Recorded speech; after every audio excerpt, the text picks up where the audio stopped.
ሰላም ቤተሰብ እንዴት ናችሁ? ሁሉ ሰላም፣ ሁሉ መልካም ነው ጋር እግዚአብሔር ይመስገን። ሁሉ ሰላም ነው አለው። እንዴት ናችሁ እናንተ?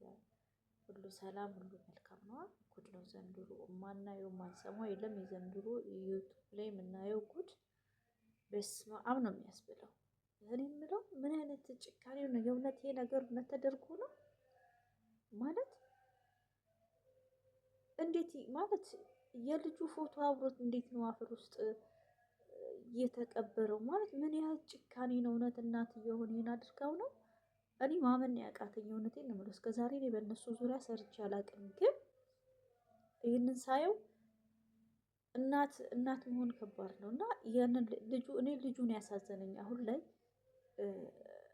ትልልቆች አይደሉም እያሳዘኑኝ ያሉት፣ እኔ እያሳዘነኝ ያለው ሕፃኑ ነው። እና እስኪ ለማንኛቸውም ቪዲዮውን እንመለስ። ምን አይነት ፎቶ ነው እየወጣ ያለው? እንግዲህ ድግምቱ የተሰራበት ፎቶ ነው እያሉ ነው ያወጡት። እነ ቶፋ እና ኗር አሉ፣ እነ ሶፊ አሉ። በነገራችን ላይ እነ ሶፋ እነ ቶፊ እኔ በጣም የማደንቃቸው ልጆች ናቸው። ብዙ ነገሮችን ሲያወጡ ሲሉ አያቸዋለሁ እና እከታተላቸዋለሁ። በጣም ማደንቃቸው ልጆች ናቸው። እና እስከዛሬ እኔ እንደውም ይሄ ነገር ድራማ ነው ውሸት ነው እያልኩ ነበር የቆየሁት። ግን እነሱን ሳይ ግን ለማመንም እየፈለግኩ ነው መሰለኝ አሁን ላይ። እስኪ ለማንኛቸውም ቪዲዮውን እንመለስ። ሌላ ጉርበት አለ ፈለግ ከዚህ በጣም አለ። ታዲያ እሺ ድንጋይ እንደዚህ እዚህ ግን ካልሆነ አንላቀቅም። ይሰማል። አንቺ ግን ያለው አትናገሪ። ፍራንሲ እንዳትናገሪ ያልሻል ነበር እንዴ? ሚስጥር አይደለም እንዴ? ቆፍረ ወደዛ ሌላ ዝም ብሎ እየጫረ በንቃት እየተከታተላችሁ የሆነ ሰዎች ምናምን ነገር እንዳይመጡ ቀና ብላችሁ እያያችሁ፣ እሺ ቀና ብላችሁ ጫቆም እየጨለመ እየመጣ ነው። ምን ነው ቆይ የሆነ ነገር አለ። እስኪ ወይኔ ምንድን ነው እሱ? ቆይ ዝም ብለህ በእጃትን ካፉ በሆነ ነገር አውጣ።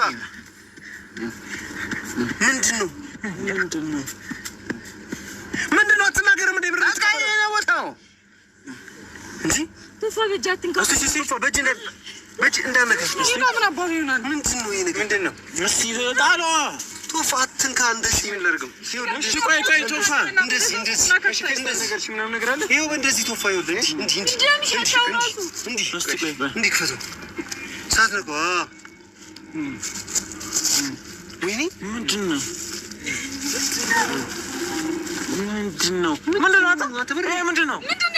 ፎቶ ነው ሶፊ፣ የአብርሽ ነው። የአብርሽ ፎቶ ነው።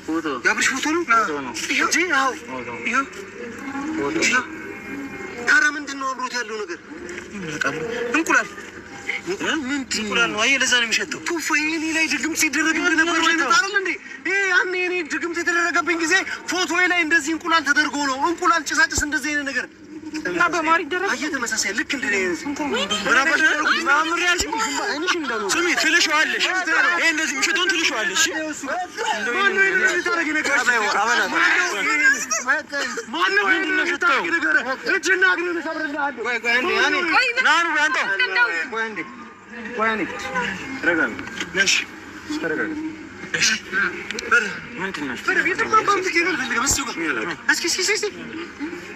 እስኪ አቅርብልኝ።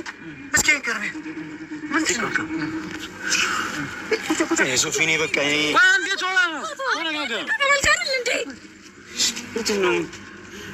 ፎቶ ነው በቃ በዚህ ነው በቃ ያሰሩበት። ይህንን ይዘን ማርከሻው ነው ማለት ነው። እስቲ ወጡ። እስኪ ቶፍ አንቃ። ይህን እዚህ ሊያገኘሁት በእጅ እንትን ብለህ ቀስ ብለህ። እዚህም እኮ ሌላ እኮ የሰሩበት ነው የሚሆነው። ይህም ራሱ ነው ረዚህ ሬልተር ነው። አውረዚህ ደግሞ እንደ አንድ አይነት ላስቲክ ነው የሚጠቀሙት። አታይም እንዴ በየቦታው? የአብርሽ ፎቶ ነው። የአብርሽ ፎቶ ነው። እስኪ ዘርጋው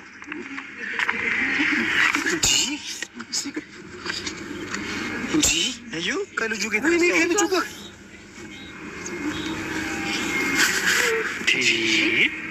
እዚህ ውስጥ ምንድን ነው ያለው? የቅርብ ጊዜ ፎቶ ማለት እኮ ነው ሶፊ። ይሄንን በሆነ ነገር በፌስታል ነገር እናስቀምጠውና ምንድን ይዘህ ነው እንሄዳለን። እንቁላል ቅርፊት ምናምን የእንቁላል ቅርፊት ምናምን ነገር ነው ያለው። እስቲ ለማንኛውም እሱን ይዘህ ነው እንሂድና ሶፊ ይሄኛውን ነገር ካገኘን በቃ አብርሽ የሚድንበት ሊሆን ይችላል። እስቲ ስለዚህ ቶሎ ይዘህ ነው እንሂድ ሶፊ። ምን እናድርገው? በፍጥነት ይዘህ ነው መሄድ አለብን። ይሄ ነገር ጊዜ ፎቶ ጉዳዩ ምንድን ነው ብለህ የፎቶ የቅርብ ጊዜ ፎቶ ነው ቶፋዬ ከአንተ ጋር የምትደዋውሉበት ጊዜ አይደል እንዴ? ቅርብ ጊዜ እኮ ነው። ወር እኮ ነው እኮ በቃ የሁለት ወር የሶስት ወር አካባቢ ምናምን ኦኬ። እንዳለ ኬዙ አንድ አይነት ነው። ከኔ ጋር ነበር እንደዚህ ሲያደርጉኝ የነበረው። እያንዳንዱን ነገር ከአንተ ጋር እየተደዋውላችሁ የነበረበት ቀን በቀደም ሳለት ብሎ የነበረ ቀን የዛ ቀን ነው። ሰዓት አለ ውስጥ ምንድን ነው የከተቱት? እስኪ ፈታት ውስጥ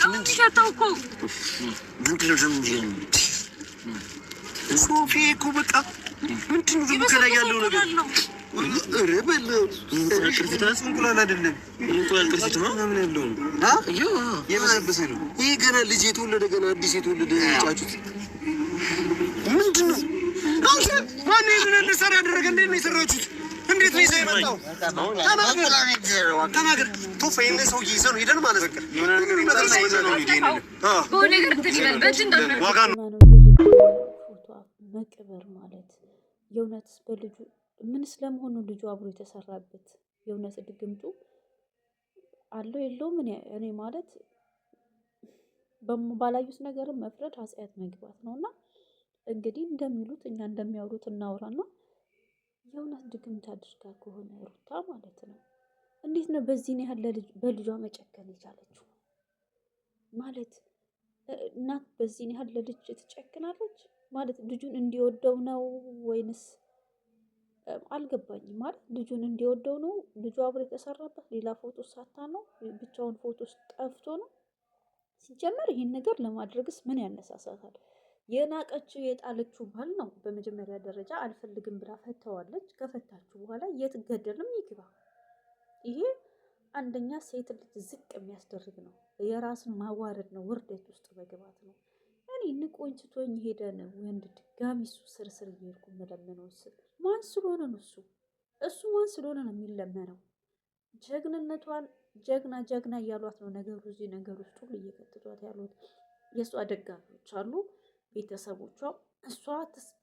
እሷ አትሳሳትም የሚሉት ነገር አለ። ለምሳሌ እነ ፈረንጁ ይሄ እዩ የሚለው እና ደግሞ የጅል ወንድም አላት ኖቤል የሚባል እሷ አትሳሳትም። እሷ ምን መላእክት ናት? እኔ የማትሳሳተው ሩታ ማነች? እሷ ለምንድን አትሳሳተው? ሁሌ እሷ ጀግና ብቻ ነች? ሁሌ ጠንካራ ነች? እንደ እውነቱ ከሆነ ጠንካራ አይደለችም። ጠንካራ ያልሆነችበት ምክንያት ምንድን ነው? ባሏ እሺ በቃ ሄደባት አለ እሷን ጥሎ እርጉዙና ጥሏት ከሄደ በኋላ እሱን ድጋሚ መለማመጥ ምን አስፈልገው? ለምንድን ነው የራሷን ህይወት ማትኖረው? ሴት ልጅ ራሷ አቅም የላትም? አሁን እኮ እዚህ ጋር አቅም እንደሌለ ነው እያሳየች ያለችው።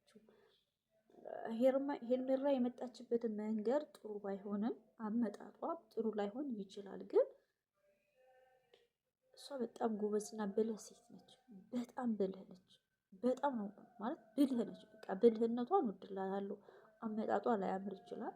ያው የእነሱ ህይወት እየተንገዳገደ ባለ ነገር ላይ ነው። ሉደቅ እያለ እሷ መጣች። ኦልሬዲ አንድ ዘመም ያለ ቤት መጨረሻው መውደቅ ነው። ስለዚህ የነሩታ ህይወት መጀመሪያም ጠንካራ አልነበረም። ምክንያቱም እነሱ ትዳራቸውን ምንም ክብር አልሰጡትም ነበር ከመጀመሪያው። እሷም በጥፊ ከመማታት ውጪ ተነጋግሮ መፍታትን አታውቅም። ባልና ሚስት ተነጋግሮ መፍታት የሚባል ነገር አለ። ችግርን ሶስተኛ ወገን አራተኛ ወገን ማስገባት የለብንም። እሷ ሁሌ አንጃ ጋራጃ ከዋሯ ይዛ ነው የምትመጣው። ያ ነገር ደግሞ ለትዳሯ በጣም አደጋ ጠንቅ የሆነባት ሶስተኛ ወገን እያስገባች ነው። እሷ የሆነ ነገር ከአብርሃም ጋር ችግር ሲኖርባት እሷ ወደ ሌላ ወንድ ሂዳ ተለጥፋ እሱን ለማናደር መምጣት፣ እሱ ሲጣላት ከሌላ ሴት ጋር የምጣ እሷን ለማናደር የሚያደርጉት ነገር ይሄ ለትዳር በጣም ጠንቅ ነው። መሆን የሌለበት ነገር ነው። አሁን ለሌሎቻችንም ሴቶች ይሄ ነገር ለኛ አግባብም አይደለም። ምክንያቱም አሁን ከፍቅረኛችን ሆነ ከባሎቻችን ጋር የሆነ ሰው ልጅ እኮ ይጋጫል። እንኳን አይደለም ሰውና ሰው እግርና እግር እኮ ይጋጫል። ግን ያንን ነገር ደግሞ ቁጭ ብለን ችግሩን መፍታት መቻል አለብን። ያ ካልሆነ ግን ሌላ ሶስተኛው ግን ካስገባንበት ያ ነገር እየተጋጋለ እየተባባሰ እየተሄዳል መሰላችሁ። ትልቅ ደረጃ ይደርስና እዚህ ቦታ ይደርሳል። አሁን ላይ እያጋጋሉ ነው መተው ነው እዚህ ላይ መጀመሪያ ደረጃ ኖቤል የሚባለው ልጅ ነው ይህን ነገር እያጋጋለ መጣ። ከዛ ሲቀጥል ደግሞ ማን ነበረ የሆነ ኖቤልና ማን ነበረ ይህን ነገር እያጋጋለ መጥቶ ለዚህ ደረጃ የተዳረሱትን ሩታ ማስማማት ሲችሉ እሱም ነይ ውጭ ሻንጣሽን ይዘሽ ንብረት እና ደግሞ የሆነ ኪያ የሚባል ልጅ አለ የሆነ ጥቁር ልጅ መጀመሪያ ላይ ለሩታ አብርሃም ከሌላ ሴት ልጅ አለው ብሎ የመጣው ልጅ ማለት ነው። መጀመሪያ ላይ ጠርቷት ለእሷ አብርሃም ከሌላ ሰው የ3 ዓመት ልጅ አለው ብሎ ፀጉር እያጠናከረ የመጣ ጊዜ እሱ ልጅ እነዚህ ሁለቱ ልጆች ናቸው የነሩታ ትዳር መፋታት ምክንያት። ምክንያቱም እነሱ ተነጋግረው እንዳይፈቱ በነገር ላይ ነገር የሆነ መጀመሪያ ያቺ ማናት ጽዮናት ማን የምትባለው መጣች። በዛች የሆነ ነገር ውስጥ ገቡ። በዛ ሲሄዱ ልጅ አለው ደግሞ ተብሎ መጣ። ያ ልጅ ዲኤንኤ ተመረመረ። ከዛ በኋላ እዚህ ደረጃ ላይ ተዳረሱ። እዚህ ነገር ውስጥ ሁሉ ግን ሄርሜላ አልነበረች። ሄርሜላ የመጣችው እኮ ጸቡ እየጠነከረ ከመጣ በኋላ ላይ ነው። ገባችሁ? ግን ያም ሆኖ አንድ ወንድ ልጅ በየትኛውም መንገድ በተለይ በሌላ ነገር ተጣልቶ ልትሉት ትችላላችሁ። ሌላ ሴት በላይ ላይ እኔ ሌላ ሴት ወዶ ሂዶ ወንድ ልጅ ማለት ነው ድጋሚ አይኑና ላይም አይደለም እሱን ድጋሚ ሊለምነው ሊለማመጥ አይገርማ አጠገቢ ሊደርስ አልፈልገውም። ምክንያቱም ረክሷል፣ ርካሽ ነው። ሴትም ከሆነች ከሄደች በኋላ በቃ ረክሳለች። የረከሰ ነገር ምን ይሰራል እንዴ? ሲጀመር ማለት ነው ሌላ ሴት ጋር የሚሄድ ወንድ ልጅ ማለት እኮ ዝም ብሎ የሚሄድ ልጅ ወንድ ካለ የሳሎን ጌጥ ነው እኮ ማለትም የሳሎን አሻንጉሊት ነው እንደፈለገ ማንም አንሶት የሚሄደው እንጂ እንዴት የሰው ልጅ ጭንቅላት ያለው ማሰብ የሚችል ሰው ማለት ነው እንዴት ነው ሚስት እያለው ሌላ ወንድ ጋር የሚሄደው? ባል እያላት ሌላ ወንድ ጋር የምትሄደው ምን አጠፍቶ? ሁላችንም ጋር ያለው ነገር እኮ አንድ ነው። ምንም የሚለየ ነገር የለም። ምንም የሚለየ ነገር አለ? ሴቷ ጋር ያለው ነገር ነው እዛች ጋር ያለው። ትንሽ የሚለየው ነገር ክብር ላይ ነው። ክብር ወንድ ልጅ ክብር ይፈልጋል። ወንድ ብቻ ሳይሆን ሴት ልጅ ክብር ትፈልጋለች። እኔ ባሌ ካላከበረኝ እኔ ላከብረው አልችልም። ሴትም ሚስትም ልትከበር ግድ ይላታል። ባለም ደግሞ ሊከበር ግድ ይለዋል። ወንድ ልጅ ግን በክብሩ አይደራደርም። ገባችሁ? ወንድ ልጅ በክብሩ በፍጹም አይደራደርም። ወንድ ልጅ ክብር ይፈልጋል፣ እንክብካቤ ይፈልጋል። ወንድ ልጅ እንክብካቤ ከሌለው ክብር ከሌለው በሰው ፊት መሰሪውት ከሆነ በሰው ፊት የምታንቋሽሹት የምትንቁት አልፎ ተርፎ ደግሞ የምትማቱ ሴቶች ካላችሁ ጥንቃቄ አድርጉ። ባሎቻችሁን አትማቱ። ነውር ነው። በጣም ነውር ነው። እንዴት ሴት ልጅ ወንድ ልጅ ጋር ትጣላ ልትደባደብ ትችላለች። ሁላችንም የምንደባደበው ነገር ነው እና ያ ግን ባዳ ጋር ነው እንጂ ባልሽ ጋራ ከባልሽ ጋር ስትጣይ ከቻልሽ ዞር በይ፣ ከቻልሽ ነገሩን አብርጂው እንጂ ሴት ልጅ ብልህ ነች። ሁሉን ነገር መለወጥ ትችላለች። ስለዚህ እዚህ ደረጃ ደረስም አይደረስም በምን ከዛ ሲቀጥል ደግሞ ከተለያያችሁ በኋላ ወንድም ሆነ ሴቶቹ ይሄ ድግምት መስተፋቀር የሚባለው ነገር ምን ያደርጋል? ምክንያቱም በድን ሰው ይዤ ምንድን ነው የሚሰራልን? አሁን እኮ ድግምት ነው እየተባለ ነው ያለው። ይሄ ድግምት ደግሞ መስተፋቀር አይመስለኝም። እንደንትኑ መስተፋቀር ዝም ብሎ ያዋድዳል እንጂ እንደዚህ አያጀዝብም መሰለኝ። አሁን ፈዟል እኮ ሕፃን ልጅ ከሱ ይሻላል ብዬ ነው የማስበው። ምክንያቱም ሄድ ሲባል ይሄዳል፣ ዳ ሲባል ይመጣል፣ ቁጭ በል ሲባል ይቀመጣል፣ ይሄንን አውራ ሲባል ያወራል።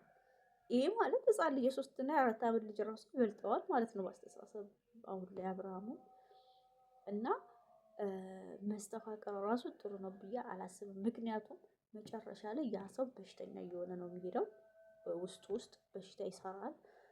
ሲቀጥል ደግሞ በድን ነው የያዛችሁት ሰው በድን ነው። መስተፋቅር የምታሰሩ ሰዎች ሴትም ወንድም ሆናችሁ በድን ነው እንጂ የያዛችሁት ያ የምትወዱትን ሰውዬ አይደለም። ምክንያቱም እዛ መስተፋቅር የተሰራው ሰውዬ ላይ ኦልሬዲ ሴጣን ያለበት። ስለዚህ ድግምትም ሆነ መስተፋቅር የተሰራበት ሰው ድግምት ያለበትን ሰው አብረች መኖር ማለት ነው እና ሰውየው ሳይሆን በድኑ ላይ ሴጣን ነው ያለው። ስለዚህ ከአጋንንት ጋር መኖር እንፈልጋለን እንዴ? ለምንድን ነው ይህን ነገር የምናደርገው? አንድ ሰው ካልፈለገን አልፈለገንም፣ በቃ የራሳችንን ህይወት መፈለግ አለብን እንዴ። በአንድ ሴት በአንድ ወንድ እኮ የቆረበ የለም አይደል እንዴ? የቆረበም እኮ ካልሆነ እየተፋታ ነው ያለው አይደለም እንደዚህ በኖርማል የተገባ እና አንዳንዴም ምንሰራውን ነገር ብናቀጥሩ ነው። እና ደግሞ አንዳንድ እንደዚህ ቲክቶክ ላይ የተለያዩ ቦታ በእናታችሁ የህፃኑ ልጅ የምትፖስቱ ልጆች በእናታችሁ የሆነ ነገር አታድርጉት። ልጅ የላችሁም? ልጅ ባይኖራችሁ ታናሽ እህት ታናሽ ወንድም የላችሁም? አረ በፈጠራችሁ ልጁን እንደዚህ አታድርጉት። እኔ ልጁ ዛሬ በጣም ነው ያሳዘነኝ።